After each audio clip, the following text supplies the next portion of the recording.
एक आदमी के अंदर इतनी नेगेटिविटी भर गई, इतनी नकारात्मकता हो गई कि वह खुद से ही परेशान रहने लग गया। एक दिन वह अपने परिवार को छोड़कर, अपने खेतों में जाकर एकांत जगह पर बैठ गया और भगवान को कोसने लग गया कि परमात्मा ने सारे दुख मेरे ही हिस्से में लिखे हैं, किसी भी तरह का सुख मेरे हिस्से में नहीं है। वह ऐसी-ऐसी बातें सोच रहा था और दुखी मन से वहीं बैठा था। तभी उसने देखा, एक पेड़ पर एक बाज आकर बैठ जाता है। उस बाज के मुंह में एक बड़ी सी मछली थी। वह बाज वहीं बैठकर उस मछली को खाता है और फिर ऊंची उड़ान भर लेता है। वह आदमी बैठा बैठा यह सब कुछ देख रहा था। नकारात्मकता उसके अंदर इतनी भरी हुई थी कि उसका, कहते ना कि अपनी जिंदगी से मोह टूट गया था। उसको अपनी जिंदगी बोझ लगने लग गई थी। वह अंदर ही अंदर मन ही मन कहता है कि हे भगवान, तुमने ना मुझे मनुष्य जीवन नहीं देना चाहिए था। ये बाज का जीवन भी अच्छा है। देखो, मछली पकड़ के लेके आया क्योंकि इसके अंदर पावर है। यहाँ बैठ के आराम से खाई, उड़ गया। भूख लगेगी तब फिर जाके समुद्र में मछली पकड़ेगा, फिर खाएगा, आराम से रहेगा। और मुझे क्या बना दिया? मेरे पास तो आपने दुखों का ही समुद्र डाल दिया। देखो, जिंदगी में संघर्ष तो आते ही रहते हैं और दुख भी आते हैं।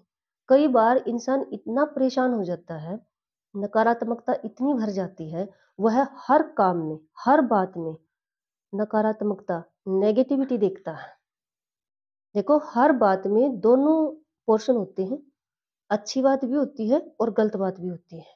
जब इंसान परेशान होता है ना, उसके अंदर नेगेटिविटी होती है, उसके अंदर नकारात्मकता भरी होती है, तो वो हमेशा ही पॉजिटिव बात को छोड़कर, अच्छी बात को छोड़कर, गलत को ही पॉइंट व्यू बनाता है। नकारात्मकता का ये सबसे बड़ा इफेक्ट होता है और उस व्यक्ति के साथ भी यही हो रहा था। वह हर बात में नेगेटिविटी ही निकाल लेता था। पॉजिटिविटी भी होती, अच्छी बातें भी होती। अगर अच्छी बातें 4 हैं, एक बात नेगेटिव, एक बात नकारात्मकता थी, तो वह नेगेटिविटी बात ज़्यादा निकालता था। उस पे पॉइंट भी करता था उस एक बात पर 4 को छोड़कर। तो देखो, जब नेगेटिविटी इंसान के अंदर भर जाती है ना, तो ऐसा ही होता है। तो वो अंदर ही अंदर भगवान को कोस रहा था।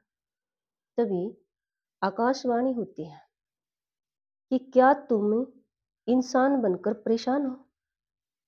उसने कहा, हाँ, मैं इंसान बनकर परेशान हूँ क्योंकि दुखों का पहाड़ मेरे ऊपर है। तो आकाशवाणी हुई, तुम क्या बनना चाहते हो? तो उस व्यक्ति ने कहा कि मैं बाज बनना चाहता हूँ। ये बाज, देखो, इसके पास पावर है। शिकार ढूंढा, खाया और उड़ गया। तो आकाशवाणी हुई, देखो, भगवान जो भी करता है, ये नियति जो भी करती है, यूनिवर्स ब्रह्मांड जो भी करता है, हमेशा इंसान या प्राणी के हक में करता है। ये बात बिल्कुल सही है। अगर आप इस बात को मानते हो, तो आप अपने अंदर की नेगेटिविटी निकाल दीजिए और संघर्ष तो आते ही रहेंगे, लेकिन आप ये आगे बढ़िए, अपना अगला कदम बढ़ाइए लाइफ के अंदर। नहीं, नकारात्मकता ने उस इंसान को इतना घेर रखा था, उसने कहा कि नहीं, मुझे ये ज़िंदगी बिल्कुल पसंद नहीं है, इंसान वाली ज़िंदगी। तो आकाशवाणी हुई, आप बाजी बनना चाहते हो? तो उसने कहा, हाँ। आकाशवाणी हुई, अगर आप एक बार बाज बन गए, तो फिर दोबारा आपको इंसान नहीं बनाया जाएगा। उस व्यक्ति ने कहा, ठीक है।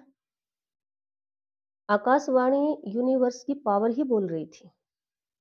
जैसे ही उसने कहा, ठीक है, मैं कभी भी इंसान बनने की रिक्वेस्ट नहीं करूँगा, कभी भी इच्छा नहीं करूँगा।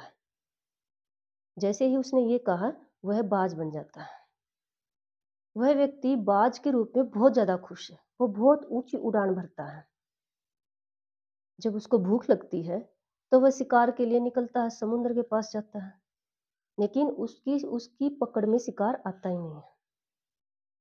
देखो, चाहे इंसान, कोई भी प्राणी या कोई भी जानवर कितना ही शक्तिशाली हो, संघर्ष तो करना ही पड़ता है। वह खूब कोशिश करता है, लेकिन उसकी पकड़ में शिकार आता ही नहीं है। वह फिर आगे खोज में निकल जाता है। खोजते-खोजते वह इतना थक जाता है कि उससे आगे उड़ा नहीं जा रहा और उसकी भूख भी शांत शांत नहीं हुई क्योंकि उसको शिकार पकड़ में नहीं आया। वह दुखी होकर एक पेड़ पर बैठ जाता है।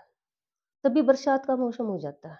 जोर-जोर से बादल गरजने लग जाते हैं और बरसात शुरू हो जाती है। वह सोचता है कि कुछ रहने की ऐसी जगह बना लूं कि बरसात से बच सकूं। फिर वह थोड़ी सी और मेहनत करता है, आसपास के पत्ते लकड़ी इकट्ठा करके अपने आप को छुपाने की जगह बनाता है। वह और ज्यादा थक जाता है। जब बरसात रुकती है, तूफान रुकता है, वह भूखा था तो अपने शिकार की तलाश में निकलता है, लेकिन काफी थक चुका था।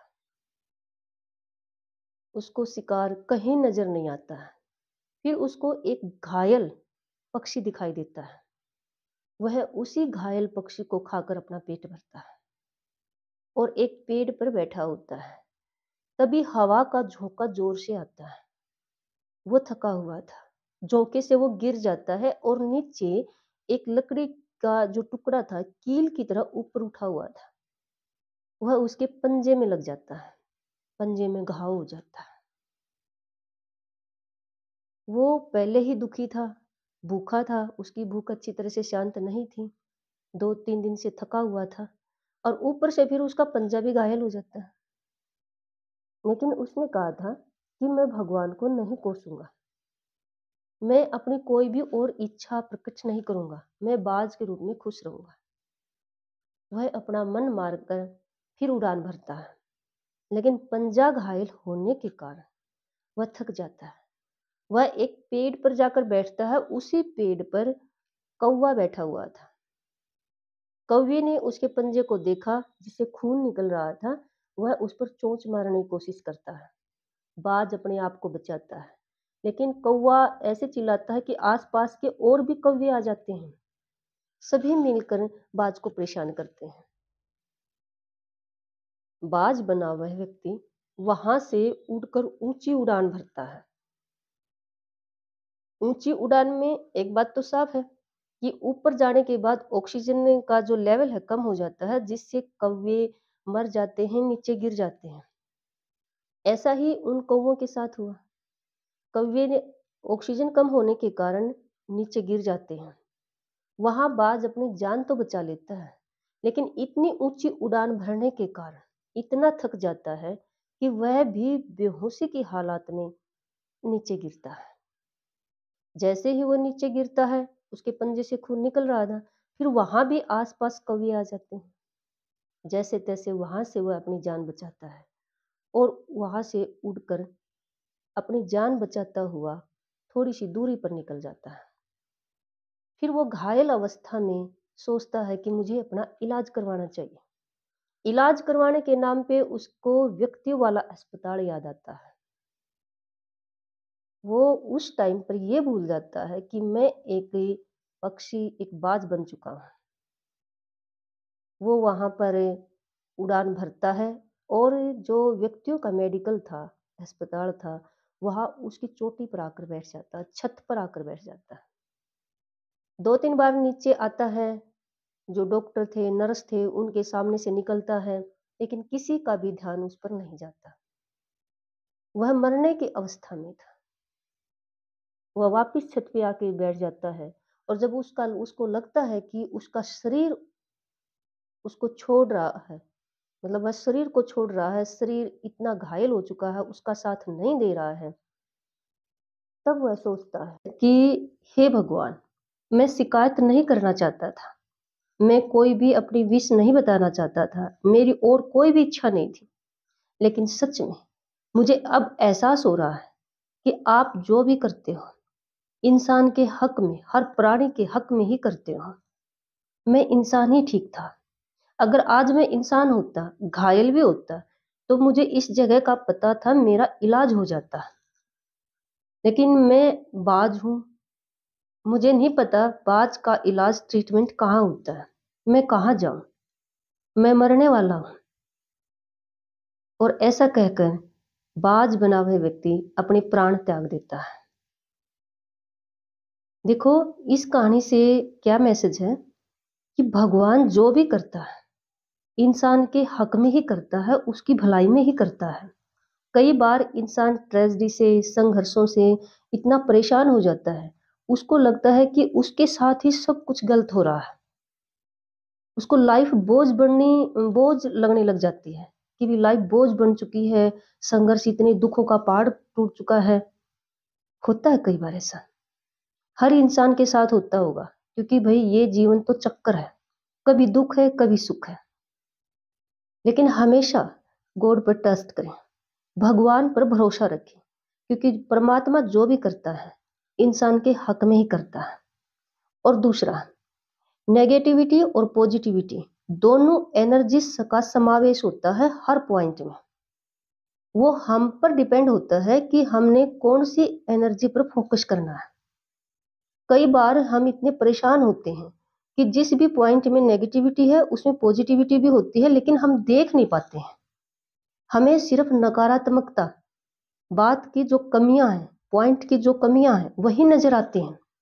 लेकिन सच मानिए, हर पॉइंट में अच्छी बातें भी होती हैं, पॉजिटिविटी भी होती है। इसलिए थोड़ा सा ध्यान करके पॉजिटिविटी को फोकस बनाइए, सकारात्मकता देखिए, अच्छी बातें देखिए, लाइफ आसान हो जाती है।